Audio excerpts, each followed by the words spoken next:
एक टाइम हुआ करता था कि जब हम महिलाएं हुआ करते थे, लेकिन हमें इंसान नहीं समझा जाता था, हमें बच्चा पैदा करने की मशीन समझी जाती थी। इस वक्त एक बहन की, एक बेटी की, एक माँ की, एक जिंदगी को तार तार किया जाता है, एक मंदिर में तार तार किया जाता है। उस वक्त उस मंदिर का जो भगवान होता है पत्थर के रूप में बैठ करके और देखता रह जाता है, और हमारी बहनें, हमारी माताएं चीख चीख करके दम तोड़ देती हैं। उस वक्त कोई भगवान, कोई अल्लाह, कोई भी परवरदिगार नहीं आता है कि दरिया की कसम, मौजों की कसम, ये ताना बाना बदलेगा। दरिया की कसम, मौजों की कसम, ये ताना बाना बदलेगा। तू खुद को बदल, तू खुद को बदल, तभी तो जमाना बदलेगा।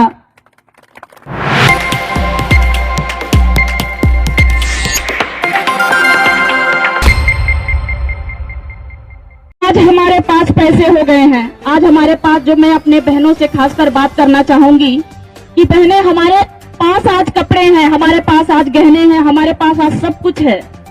हम मंदिर में ढूंढते हैं भगवान को, जैसे कि आप सभी लोगों ने मंदिर में भगवान को ढूंढ रहे होंगे। तो मैं आप सभी से मैं कहना चाहती हूँ कि ना रब ने दिया है, ना पैगंबर ने दिया है, ना रब ने दिया है, ना पैगंबर ने दिया है। जो कुछ भी दिया है मेरे भीमराव अंबेडकर ने दिया है।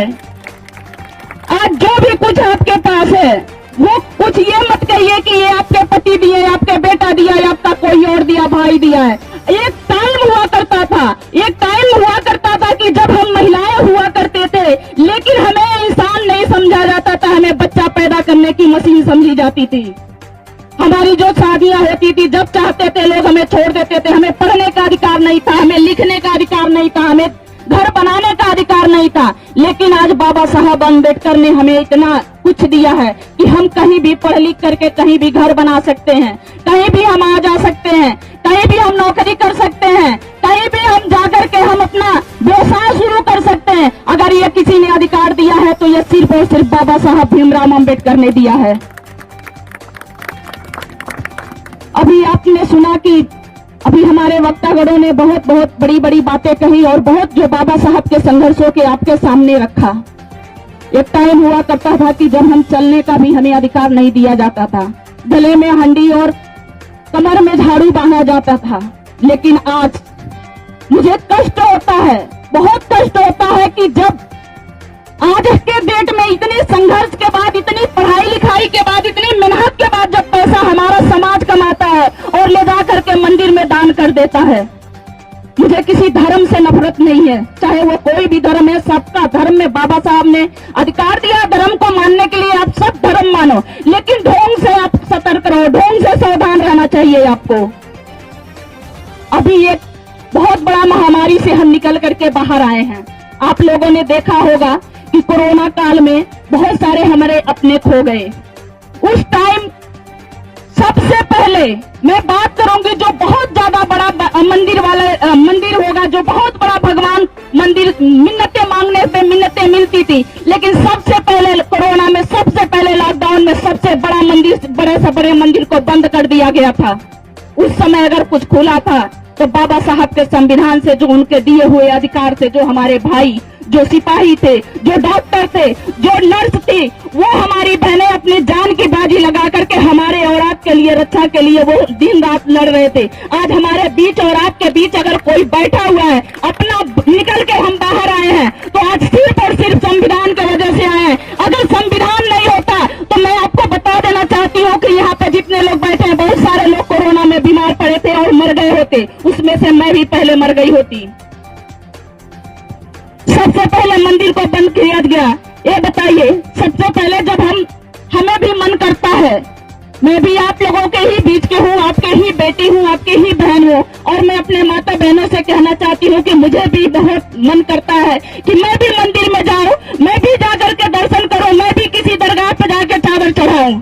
लेकिन जिस वक्त एक बहन की, एक बेटी की, एक माँ की, एक जिंदगी को तार तार किया जाता है, एक मंदिर में तार तार किया जाता है, उस वक्त उस मंदिर का जो भगवान होता है पत्थर के रूप में बैठ करके और देखता रह जाता है, और हमारी बहनें, हमारी माताएं चीख चीख करके दम तोड़ देती हैं। उस वक्त कोई भगवान, कोई अल्लाह, कोई भी परवरदिगार नहीं आता है। जब भी कोई हमको अधिकार दिलाने आता है तो हमारे संविधान से बनाया हुआ जो अधिकार दिया गया है, हम अधिकार लेकर के जाते है। और अधिकार की बात करूं तो संविधान की बात करूं आपसे, तो जो राम रही मैं नहीं, आशा राम जैसे लोगों को भी सलाखों के पीछे ये संविधान झुका दिया है।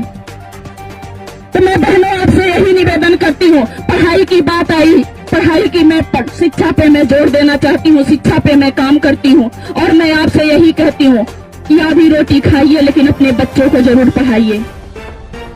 जैसा कि हमारे जो राष्ट्रीय प्रवक्ता ने कहा कि जो दुश्मन है बहुत होशियार हो गया है। वास्तव में दुश्मन बहुत होशियार है साथियों, इतना होशियार है कि हम उसके चाल को जल्दी समझ नहीं पाते हैं। वो दिखाता तो सच में कुछ और है, करता कुछ और है। आप देखिए, उसको पता था कि अम्बेडकर ने, एक ही अम्बेडकर ऐसा था कि जिन्होंने हजारों वर्ष की बेड़ियों को पलट दिया, उसके अधिकार को उसको बर्बाद करके रख दिया, उसके सपनों को मंसूबों में कामयाब नहीं होने दिया। अगर सारे अम्बेडकरवादी पढ़ लिख लेंगे तो हमें एक एक मुट्ठी अगर करेंगे तभी हमको उखाड़ के फेंक देंगे और हमारा कुछ नहीं हो सकता है। इसीलिए उसने क्या किया, शिक्षा का दरवाजा ही बंद कर दिया। आप देखेंगे कि 50 साल 70 साल से कोई भी नया भगवान पैदा नहीं हो रहे हैं। नया भगवान को पैदा करने की पूरी जिम्मेदारी ले लिया है उन्होंने हमारे सारे रास्ते को बंद कर दिया है। हम पढ़ लिख रहे थे, ठीक है, नौकरी नहीं लगी, लेकिन एक अच्छा राजगीर तो बन रहे थे, एक अच्छा मिस्त्री तो बन जा रहे थे, एक अच्छा उद्योगपति तो बनने की कोशिश कर रहे थे, एक अच्छा परिवार चलाने की कोशिश कर रहे थे। लेकिन अब वो भी नहीं चाहता है।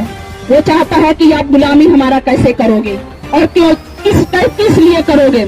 तो साथियों, जब वो पढ़े लिखेंगे नहीं, जब हमारे पास कोई व्यवस्था ही नहीं रह जाएगा, तो फिर एक दिन हम मजबूर हो जाएंगे उन्हीं के खेतों में, उन्हीं के घरों में बर्तन धुलने के लिए, झाड़ू पोछा लगाने के लिए, और हमारे पास कोई रास्ता नहीं रह जाएगा। इसलिए मैं अपने यहाँ के जितने भी साथी हैं, यहाँ के साथियों से भी मैं निवेदन करती हूँ और कहना चाह रही हूँ कि साथियों, जिस तरह से आपने व्यवस्था बनाई बहुत ही अच्छा बनाया है और आप लोगों के जज्बों को मैं सलाम करती हूँ, आप लोगों के जज्बों को मैं बार बार नमन करती हूँ कि आप इसी तरह से लगे रहिए। एक दिन जरूर ऐसा दिन आएगा कि हम अपने सपनों को पूरा करेंगे और ये भारत जो है बाबा साहब के सपनों का भारत होगा। साथियों, सबसे ज्यादा हमें शिक्षा पे ध्यान देना होगा। आप लोगों को पता होना चाहिए कि राइट टू एजुकेशन का अधिकार बाबा साहब ने दिया है हमें। कितना भी बड़ा स्कूल हो, कितना भी बड़ा कॉलेज हो, अगर हमारे बच्चे जो हैं, हमारे बच्चे छोटे हैं, अगर हम पढ़ाना चाहते हैं तो 25% हमारे बच्चे, जो गरीब लोगों के बच्चे हैं, वो राइट टू एजुकेशन के तहत पढ़ सकते हैं किसी भी स्कूल में, किसी भी विद्यालय में। साथियों, जो राइट टू एजुकेशन का जो पढ़ाने का है वो कोई भी हमें बताता नहीं है। उसका फॉर्म भी निकलता है मार्च महीने में, लेकिन उसको बस दबा करके रख दिया जाता है कि लोग जाने ना। इसके बारे में कोई ऐड नहीं देखने को मिलेगा। छोटी छोटी जो हमको बर्बाद करने की ऐड होती है वो दिन रात टीवी में ऐड चलता है, लेकिन जो हमारी शिक्षा की दरवाजा उसके लिए कोई ऐड नहीं देखने को मिलता है आपको। आप चाहें तो आप लोग इस गांव से भी 10-20 बच्चों को आप राइट टू एजुकेशन के तहत आप लोग उनका एडमिशन करा सकते हैं। कम से कम हमारे बच्चे 8 तक 10 तक 12 तक पढ़ तो लेंगे। जैसा विद्यालय होगा, जैसा स्कूल होगा, वैसा पढ़ लेंगे। हम लोग अम्बेडकर जन मोर्चा के तहत हम लोग बांसगांव बोडीराम में 4-5 जगह से शुरू किए हैं कि अम्बेडकर पाठशाला चलाने के लिए, और वहाँ पे अम्बेडकर पाठशाला चल भी रहा है। जैसे कि हमारे साथियों लोग जुड़े हैं सोशल मीडिया से, तुम लोगों को पता होगा कि हम लोग अम्बेडकर पाठशाला चला रहे हैं। मैं यहाँ भी अपने साथियों से, अपने जो हमारी आई हुई भाभियां हैं, जो या हमारी जो बहनें हैं जो पढ़ लिख करके घर बैठी हैं, या हमारे जो भाई हैं या जो रिटायर कर्मचारी हैं, उनके सहयोग से हम यहाँ भी अम्बेडकर पाठशाला चला सकते हैं। और यहाँ भी हम चाहते हैं कि यहाँ के बच्चे जो नन्हे मुन्ने बच्चे हैं जो इधर उधर खेलते हैं, कम से कम आप 2 घंटा उनको शिक्षा दीजिए, क्योंकि ये बच्चे आपके हैं, ये भविष्य हमारे हैं, आने वाले ये हमारे भविष्य हैं। ये आप जो पूजा कर रही हैं, पूजा पाठ करने से ठीक है, आप करिए, लेकिन ये देखिए कि जिस तरह से कोरोना महामारी में 2000 से ज्यादा लाशें गंगा जी में तैरती मिली, ये सिर्फ मैं नहीं कह रही हूँ, ये आप सभी लोग जानते हैं। क्या वो लाशें आप लोगों को सोचना चाहिए, क्या वो लाशें भगवान का किसी देवी देवता का पूजा नहीं किया होगा? जरूर किया होगा। लेकिन अगर हम यहाँ बैठे हैं तो डॉक्टर के वजह से बैठे, और डॉक्टर अगर बना कोई तो वो संविधान की वजह से बना। तो अब मैं साथियों आप लोगों से कहना चाहती हूँ कि जिस तरह से आप लोगों ने ये छोटे छोटे कार्यक्रम को बड़ा कार्यक्रम करने की कोशिश कर रहे हैं, ये आंदोलन शुरू करने की कोशिश कर रहे हैं, उसी के बाद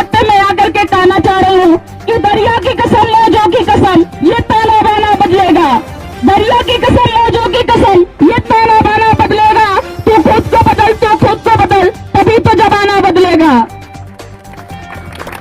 डर डर के तू जीते रहे, अगर डर डर के जीते रहे तो क्या ये जमाना बदलेगा। तू खुद को बदल, तभी तो जमाना बदलेगा। और मैं एक बात और अपने भाइयों से कहना चाह रही हूँ कि आप लोगों ने जिस तरह से यहाँ आने का मौका दिया, कोई भी किसी भी तरह से अगर कोई भी सहायता हमसे चाहिए होगा तो मैं पूरी कोशिश करूंगी कि मैं आप लोगों की सहायता करूं। हमारे पूरा अम्बेडकर जन मोर्चा का टीम पूरे आप लोगों के साथ है, आप लोगों के साथ हमेशा रहेगा। जहाँ भी हम लोगों की जरूरत पड़ेगी आप लोग हम लोगों से ले सकते हैं, हम लोगों से मदद आप ले सकते हैं। तो साथियों, मैं इन्हीं सब बातों के साथ अपनी बातों को विराम देना चाहती हूँ। उससे पहले कहूंगी कि वक्त बहुत कम है, वक्त बहुत कम है, पूरा जोर लगा दो। वक्त बहुत कम है, पूरा जोर लगा दो। कुछ को मैं जगाती हूँ, कुछ को आप जगा दो, कुछ को आप जगा दो। जय भीम, नमो। इस खबर को देखने के बाद क्या है आपकी राय, नीचे दिए गए कमेंट बॉक्स में दीजिए अपनी राय। यदि आपने हमारे चैनल को सब्सक्राइब नहीं किया है तो लाइक और शेयर करें, साथ ही यूट्यूब पर समता टुडे को सब्सक्राइब जरूर करें।